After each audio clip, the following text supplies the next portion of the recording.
it's Jalen. I'm here today with another episode of Reason Reads. It's the end of a long week, but I have this stack of books waiting to be reviewed. Actually 11 books to talk about in this video. One of them doesn't really count. You'll see why when we get there. I read these books spanning from like mid-February to like the very beginning of April. Mid-February. What a time that was. We truly had no idea. First book that I read was The Saturday Night Ghost Club by Craig Davidson. Very Stranger Things aesthetic. I picked this up because I thought it might be a comp title for my novel Honey Vinegar, which I was drafting at the time. This book is set in the 80s in a small town in Ontario, and we follow our main character. I actually don't even remember his name. Jake. These two siblings he befriends, and his uncle is really into like occult stuff, and so his uncle decides to form this little Saturday Night Ghost Club and kind of show them around different hauntings in their town. This was okay. The things I liked about this book, first of all, I really just did enjoy the writing, and especially this book is retrospective, and there are sections that are told kind of from the fictive present where the main character is a neuroscience, or not a neuroscientist, he's like a neurosurgeon, he's a neurosurgeon. Some of these scenes are fascinating, like he describes cutting into some brains. Those were the most engrossing parts of the book in my opinion, not actually the plot that was being conveyed. It wasn't bad, it was well written, but it kind of just felt overall a little familiar. The main character felt like a character I had seen before. The girl, I actually forget her name, her name's Dove. She was a little manic pixie dream girl, also felt like a character I had seen before. All in all, the stakes felt a little low. The book is very episodic. There's not a strong through line. Like the strong through line I think is meant to be Jake's relationship with Dove, but again, that just felt like a very familiar dynamic to me. It does all come together in the end, but it's kind of one of those books where like the through line is only revealed at the end. So while you're reading it, it feels very episodic. It wasn't bad. Like I said, this was well written. The characters just felt quite familiar to me, and the main character especially, like I didn't feel like there was something that unique that I really invested in with him. Hence why I literally forget everything about this book. Like I enjoyed it while I was reading it, but it didn't really leave any lasting impact on me. My neighbors like to saw things every day, all the time. What are they sawing? I don't want to know. So the next book that I read was They're There by Tommy Orange. This book follows 12 different characters, all on their way to a powwow. They're all quite interconnected, but some of them don't really know how they're interconnected. And I really did feel like this book was very much greater than the sum of its parts. Like, for a book with so many point of views, I felt interested in all of the characters. Naturally, there were some that I felt more interested or invested in than others. The combination of the 12 point of views is stronger than each story on its own, which I feel like is very important for a book like this. Otherwise, the novel could have just focused on one of these characters and their individual journey, but I think this book really required all of the characters to work. The end really shook me. Like, I wasn't expecting it to go there. It's a lot of characters to remember, especially because like one character will be introduced and we might not see them for like a very long time, obviously because there's 12 point of views, so we don't actually get that much of each character. That wasn't really a detriment for me. There is like a cast of characters at the beginning, so it's not a huge deal. Probably of the 12 characters, there were probably like at least 9 or 10 that were like very distinct to me, and maybe 2 more that we didn't see as much that like weren't as developed, but otherwise I did really enjoy this. So then I read Cleanness by Garth Greenwell. Basically, we're just following this American teacher who is an expat living in Bulgaria, and it's kind of just like his experience living there as a gay man, and I had very mixed feelings about this book. This is the kind of book where like at the beginning, this book it's very interestingly structured. It's in 3 parts, and each part has 3 parts within it, and each one of those chapters is kind of a standalone story. The first part of the book, so the first third, I did not like it. I was not enjoying it. So there's like 3 stories, that opening part. The first one, I just didn't really do anything for me. The second one, well, it's just like a 30-page sex scene. It's really graphic, but it made me really uncomfortable because I was like, this is definitely assault. Like, oh my god. And then the third story, I don't even remember it. I think the writing was like pretty dense and I just wasn't really a fan. So I was not enjoying this at all. And then we got to the middle section. There's actually like a strong through line. And we follow his relationship with this one man and throughout the whole middle section. And all of a sudden, I was so invested in the character, both the characters, their relationship, it was so tender. Then going into the third part of the book, which kind of goes back to the earlier structure where it's just these separate standalone stories, It's like, now I understood the character and I understood the through line, and now I was interested and invested in just following these random incidents from his life because they didn't feel so random anymore. It's like I had to get to the core of the book where you get like the emotional core to really enjoy it. But for the first third, before we'd gotten there, I wasn't really interested or invested in anything. After that, I read The Mercies by Kiran and Millwood-Hargrave. So I picked this up also because I thought it might be a comp title to Honey Vinegar, the novel I was writing at the time. This is a historical fiction novel. It's set in like a fishing village in like 17th century Norway. And I think it's based on a real thing that happened. There was this huge storm and a lot of the men in the town died.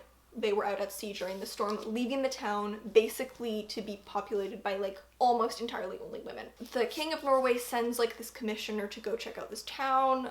There are like concerns of witchcraft. So the book is told from the perspective of a woman in this town, Maren, and the commissioner's newlywed wife, Ursa. I adored this book. I really liked it. For one, it's just deeply atmospheric and beautifully written.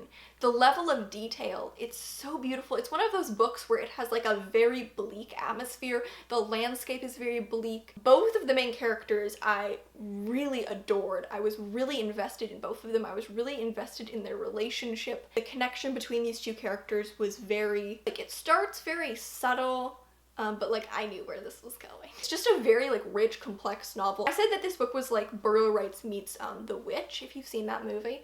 It's a really good movie. This was fantastic. I really, really enjoyed this. It's not a feel-good read by any means. It's really, really engrossing, even though the prose is relatively dense and relatively descriptive, and it's not like a particularly fast-moving plot. I mean, the prose isn't that dense, like, don't get me wrong, like, it's not super dense, but it is like very descriptive. Probably my favorite from this video, one of my favorite books I've read so far this year. So after that, I reread a book. So this is kind of the 11th book of this video. I'm not going to talk about it too much because I've talked about this book at length. I talk about this book constantly in every conversation that I am ever a part of, and it's History of Wolves by Emily Fridlund.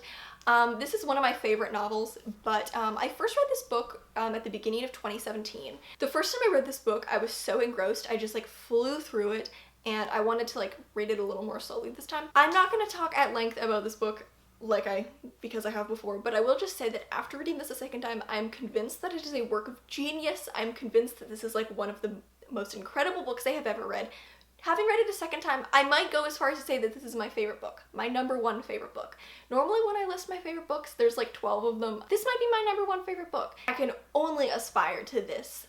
We don't need to get more into it because I've talked about this before, but if you haven't read History of Wolves, what are you doing with your life, honestly? So after that, I read a collection. I have not been reading as many collections as I used to just because I'm not really trying to actively draft more short stories, because I don't need more. I have too many. So I picked up What Is Not Yours Is Not Yours by Helen Oyeyemi. I've read one book by Helen Oyeyemi before, Boy Snowbird. Unfortunately, I felt similar about this, and I don't understand why, because I feel like Helen Oyeyemi and I should be just like a match made in heaven. Like, everything about her writing, I'm like, this should be perfect for me. But for some reason, both books I've read of hers, something's not fully clicking. I will say, like, there's a lot I enjoyed about this book.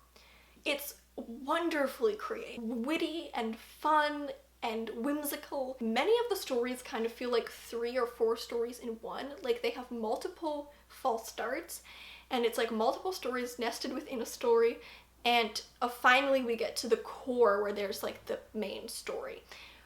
I think maybe this is just personal preference. I would have enjoyed them more if they were a bit more pared back, if they were a bit more streamlined, and in such a small space, I don't know, I just feel like the efficiency is probably more important and leads to punchier stories than adding like these layers of frames. But I still feel like I would really like her writing, and people are always recommending her books to me because you'd think this would be perfect. I read a novella. I have no idea how to pronounce the author's last name. Sweet Days of Discipline by Fleur.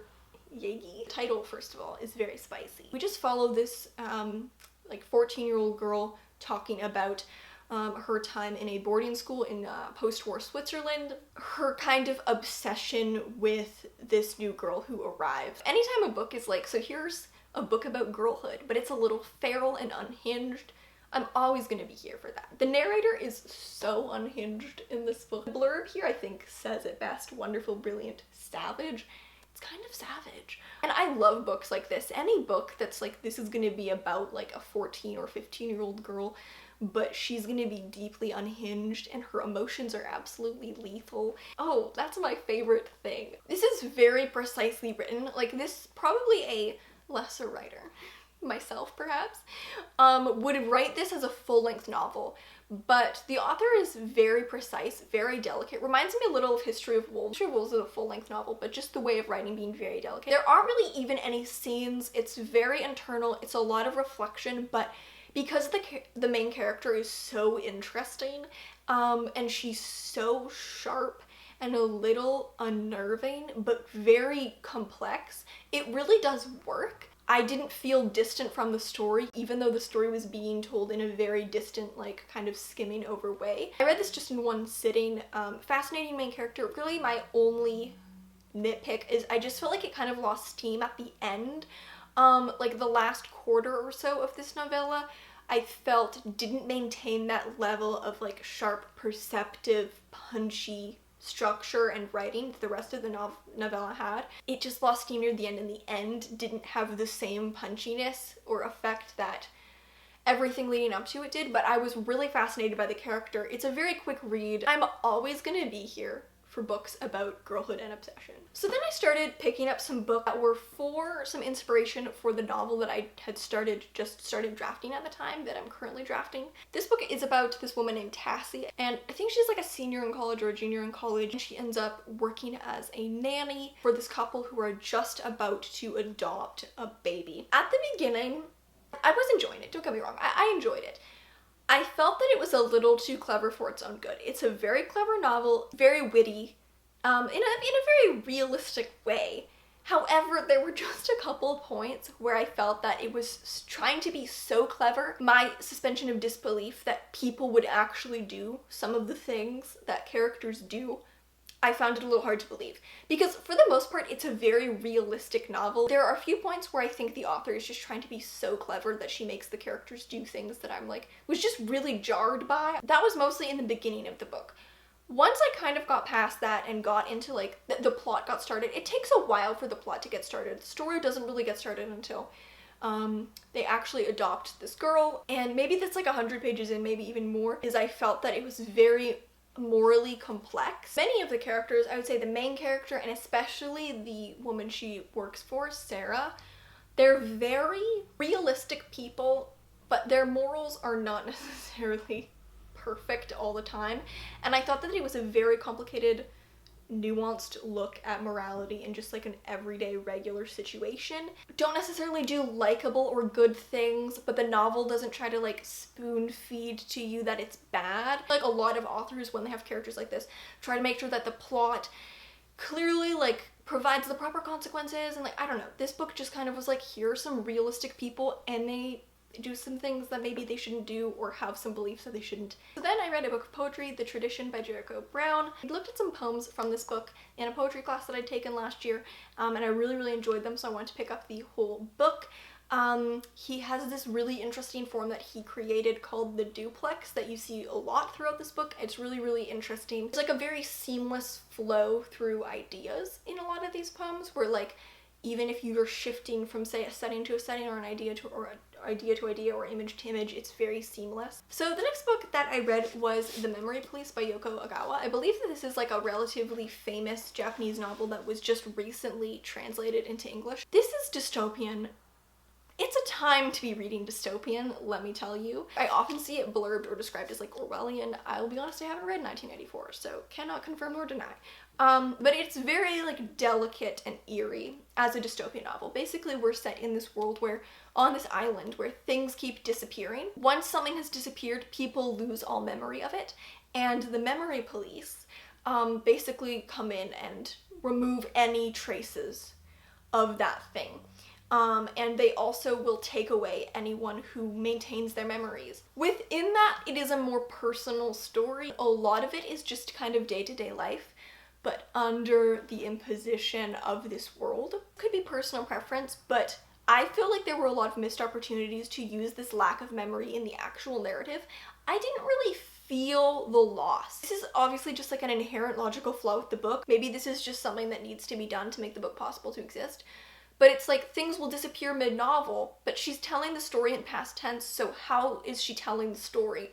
How she can't remember this thing. So when something disappears halfway through the book, how did she talk about it earlier? I didn't really feel the loss in the actual form or the narrative itself, and I wanted to feel that a little more. I felt that the world building is very vague, and I know that the book isn't focused as much so on the world building. It's more focused on like a personal relationship, but I was often distracted because I just didn't know how things work.